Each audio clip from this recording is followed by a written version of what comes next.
મંદિરમાં રામધૂન બોલાવી ગ્રામજનો બેઠા અમરનાથ ઉપવાસ પર મંદિરનો વહીવટ સરકાર હસ્તક લેવાની પેરવી થતા ગ્રામજનોમાં છે ભારે રોષ। દ્રશ્યો છે રાજકોટના ધોરાજી તાલુકાના સુપેડી ગામના। સુપેડી ગામમાં આવેલું છે સુપ્રસિદ્ધ મુરલી મનોહર મંદિર। 8મી ગુરુગાદીએ ચાલતા આ મંદિરમાં વિના મૂલ્યે ધ્વજારોહણ, અન્નક્ષેત્ર સહિતના કાર્યો થાય છે।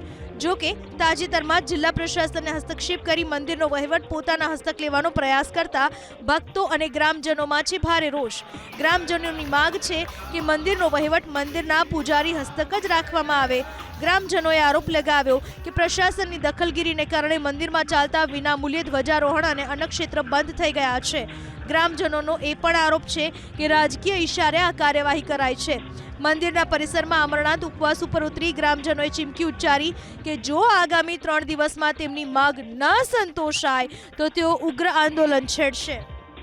અમારી એટલી જ માંગણી છે કે જે પણ અમારા મંદિરના સત્કર્મ છે એ જે નિઃશુલ્ક ને જે પરંપરાગત ચાલે છે એમાં સરકાર શ્રી કોઈ પણ જાતનો હસ્તક્ષેપ ન કરે। આ નાનકડી માંગણી સાથે છેલ્લી 2 થી અમે 5 દિવસનું સરકારશ્રીને ઇન્ટિમેશન આપ્યું હતું કે 5 દિવસમાં અમને યોગ્ય લેખિતમાં કરી દેવા વિનંતી।